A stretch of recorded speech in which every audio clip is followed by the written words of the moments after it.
Alors, qu'est-ce que Landois? Landois, c'est 3 caractéristiques essentielles. C'est un club d'entreprise et je les remercie de leur soutien, et ce, depuis 5 ans pour certaines d'entre elles. Donc, c'est un club d'entreprise convaincu que l'entreprise est un lieu ancré qui permet l'innovation sociale. Les entreprises sont souvent à l'origine des innovations sociales parce qu'elles en ont besoin et parce qu'elles ne peuvent manquer le tournant de toutes les transitions. C'est un club d'entreprise convaincu que la nécessaire évolution des mentalités est possible. Le changement des mentalités par rapport à l'inclusion, l'âge, l'intégration, la parité, ce sont bien les entreprises qui en détiennent les clés parce qu'elles sont un lieu de socialisation, parce qu'elles sont un lieu de rencontre de l'autre et du faire ensemble. C'est enfin un club d'entreprises qui se sont donnés pour mission d'anticiper les transformations silencieuses qui conforment notre avenir. La transition démographique est cette transformation silencieuse qui, d'année en année, change notre paysage social en profondeur et pour toujours. Il y a certes des transitions culturelles et migratoires qui sont importantes et qui demandent des politiques adaptées au long cours. Mais la transition démographique est, elle, profonde, avec des effets de long terme et reste un impensé pour les politiques qui réagissent trop tard et parfois avec brutalité aux symptômes de cette transition. L'âge de la retraite, la dépendance, la situation des femmes retraitées. Je développerai mon propos en 3 points. Le constat, ce que nous avons fait, ce que nous allons faire. Le constat.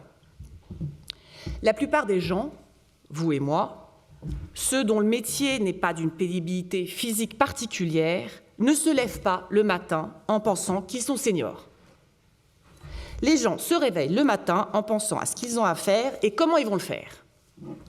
Autrement dit, les mesures d'âge, les critères d'âge sont certes sympathiques, mais ne parlent pas, ne percutent pas.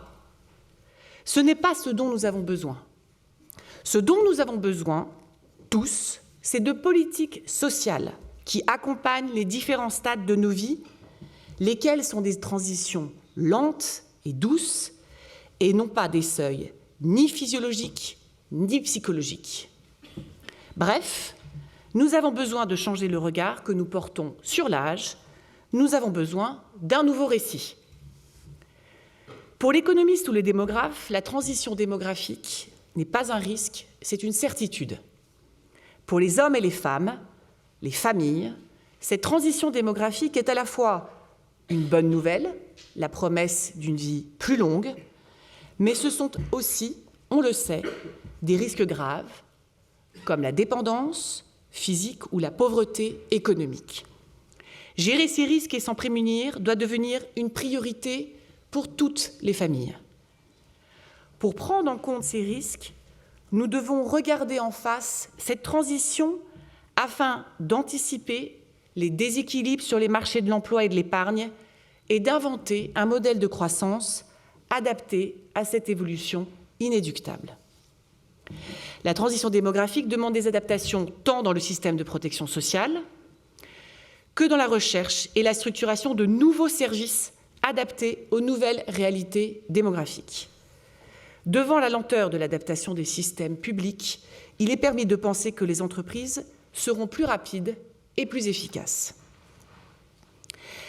L'engagement du Club Landois, une initiative du groupe Bayard, vise à favoriser cette adaptation des entreprises.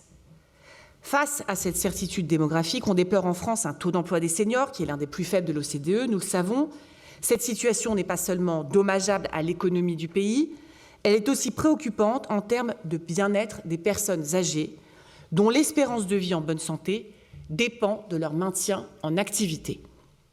Dès lors, s'adapter au changement démographique n'est ni un luxe, ni un supplément d'âme des politiques sociales, c'est la condition pour mobiliser toutes les énergies et tous les savoirs afin de gagner les batailles de demain, de réindustrialisation, de transition énergétique et de compétitivité.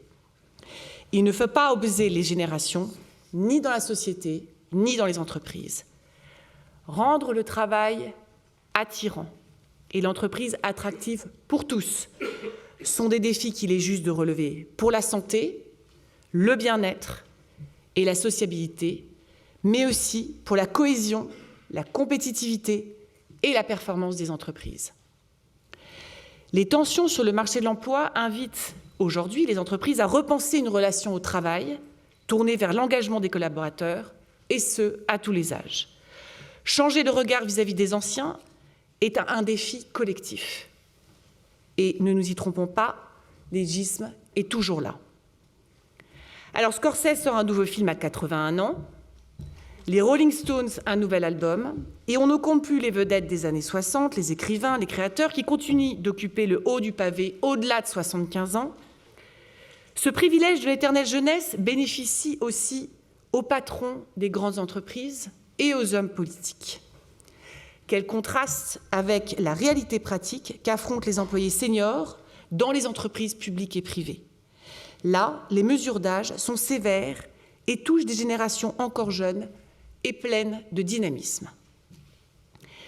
Il nous faut aussi appréhender les mutations sociétales qui ne se voient pas. Que signifie vivre 100 ans? Que souhaitons-nous faire de ces 10, 15, même 20 années de vie supplémentaires qui nous sont données?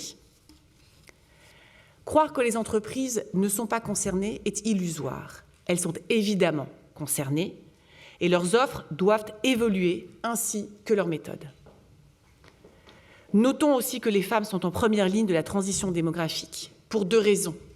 Valérie le rappelait dans son propos introductif.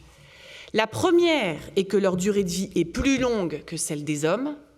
La seconde raison, c'est que de ce fait, et comme elles ont eu souvent des carrières heurtées et des salaires ou traitements plus faibles que ceux des hommes, elles font face à un risque énorme, celui de devenir des vieilles pauvres. Ce n'est pas un risque assurable, et il est considérable. Qu'on en juge, 30% des femmes partent aujourd'hui en retraite en France avec une pension inférieure à 890 € par mois. Ces femmes, ce sont nos mères, les aides de vie qui ont accompagné nos parents, les veuves. Et cet avenir sombre qui leur est promis est incompatible avec une société moderne qui veut se projeter dans l'avenir. Ce mal social radical abîme le sens de notre projet collectif. Ici, il faut souligner que cette situation est non seulement immorale, elle est aussi suicidaire. Comment peut-on d'un côté privilégier le virage domiciliaire et de l'autre ne pas voir que les métiers dits de seconde ligne, où les femmes sont largement majoritaires, ne permettent pas à celles qui les occupent de préparer décemment leur retraite et les empêchent même de pouvoir s'occuper de leurs proches dépendants. Il y a là une urgence sociale. Il y a ici un point aveugle des politiques de protection sociale et un point aveugle des intermédiaires financiers. Quels sont les produits des assureurs et des banquiers qui s'adaptent aux femmes modestes? Quels sont les réseaux qui les conseillent et leur permettent de prendre conscience des risques qu'elles courent, puis de les diminuer? Qu'avons-nous fait au Club Landois? On a fait 2 choses. 1, la charte. Normalement, tout le monde est à peu près au courant aujourd'hui, en tout cas ce matin. La conviction du Club Landois, c'est que les entreprises peuvent beaucoup pour gérer ce risque et qu'elles peuvent même en tirer de la valeur. Cette conviction s'est nourrie de travaux à la disposition de tous, travaux qui ont mobilisé les dirigeants et leurs équipes des plus grandes entreprises françaises. Je vois Marc Benayoun, Valérie Decaux, Amélie Vatelet qui sont là ce matin. Merci à vous. De ces travaux est résultée une charte qui est un acte d'engagement pour les plus de 50 ans, charte qui a été signée par 51 entreprises. Nous tentons d'en avoir plus de 100 d'ici le mois de mai 2024. Ceci est donc un appel. 2, l'index. Alors, Olivia Grégoire nous parlait d'indices. Nous, on a construit un index. Nous avons besoin de nous mesurer et de nous comparer. Aussi, nous avons construit un index senior adopté par toutes les entreprises du club et qui regroupe 4 indicateurs clés pour mesurer la proportion des seniors dans l'entreprise, l'accès à la formation professionnelle dont ils bénéficient, les mobilités horizontales ou verticales qu'ils se voient proposer et enfin la place des seniors dans les recrutements des entreprises. Cet index a collationné les réponses d'une vingtaine d'entreprises dans sa première version. Il sera actualisé avec les données des signataires de la charte et avec des résultats attendus, bien évidemment, par tous, début avril. Le futur du travail, dont on entend beaucoup parler, c'est avant tout de travailler ensemble. Le capital humain s'affirme plus que jamais comme le principal facteur de compétitivité dans la durée. C'est avant tout par leur modèle d'organisation que les entreprises se distinguent par leur capacité à libérer tout le potentiel de leurs collaborateurs. Un modèle se détache comme le profil gagnant pour devancer les concurrents qui concilient réussite économique, résilience sur le long terme et fidélisation des talents. C'est le modèle dit à double focale qui met simultanément l'accent sur la performance économique et la performance sociale. Alors, qu'allons-nous faire en 2024 ? Le progrès et la catastrophe sont l'avers et le revers d'une même médaille. C'est probablement la phrase la plus célèbre d'Hannah Arendt. Pour nous, aujourd'hui, le progrès, c'est la longévité. Le revers, c'est que les accidents individuels sont plus probables et leurs conséquences s'étalent sur une durée plus longue. Face à cette réalité nouvelle, il faut plus de prévoyance, c'est-à-dire plus de couverture de risque des accidents individuels, le décès prématuré, la longue maladie, le handicap, la dépendance. Le club Landois souhaite donc proposer un choc de prévoyance. Les sociétés en vieillissement ont besoin de prévoyance et nous sommes en retard en France parce que d'une part, nous nous sommes préoccupés de retraite ou de santé et pas de prévoyance, et aussi parce que ces risques, personne ne veut y penser spontanément. Or, nous ne pouvons pas faire l'autruche et nous devons expliquer aux gens que la chance de vivre plus longtemps entraîne un devoir de se prémunir soi et sa famille contre les accidents individuels. On a souvent tendance à penser qu'en cas d'accident, la sécurité sociale ou l'État viendront à notre secours, mais c'est faux, parce qu'ils en auront de moins en moins les moyens.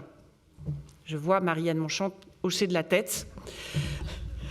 On peut aussi croire que notre épargne permettrait de faire face à ces situations. Mais sauf à détenir des patrimoines financiers très élevés, les sommes en jeu sont inaccessibles à des patrimoines privés. Et pire, qu'est-ce qu'une société qui accumule une épargne de précaution par peur de l'avenir, au lieu d'investir dans l'économie avec des risques accrus, mais aussi des espérances de gains plus élevées pour construire l'avenir? Il faut moderniser la protection sociale en développant la prévoyance pour en bénéficier le maximum de Français. Les moyens pour le faire restent à imaginer. Faut-il la rendre obligatoire? Elle ne l'est pas. Elle ne l'est aujourd'hui que pour les cadres. Faut-il un NI pour la généraliser? Faut-il inventer quelque chose de radicalement nouveau et coupler l'extension des garanties de prévoyance avec l'épargne salariale ou des livrets d'investissement dans les entreprises? Faut-il impliquer les collectivités locales dans le financement? Que voulons-nous? Pour avancer sur ce sujet clé, nous travaillons à la création d'une plateforme de discussion avec toutes les entreprises du club Landois, lesquelles entreprises représentent tous les secteurs d'activité. Nous souhaitons élargir le club à des entreprises de différentes tailles et d'implantation régionale.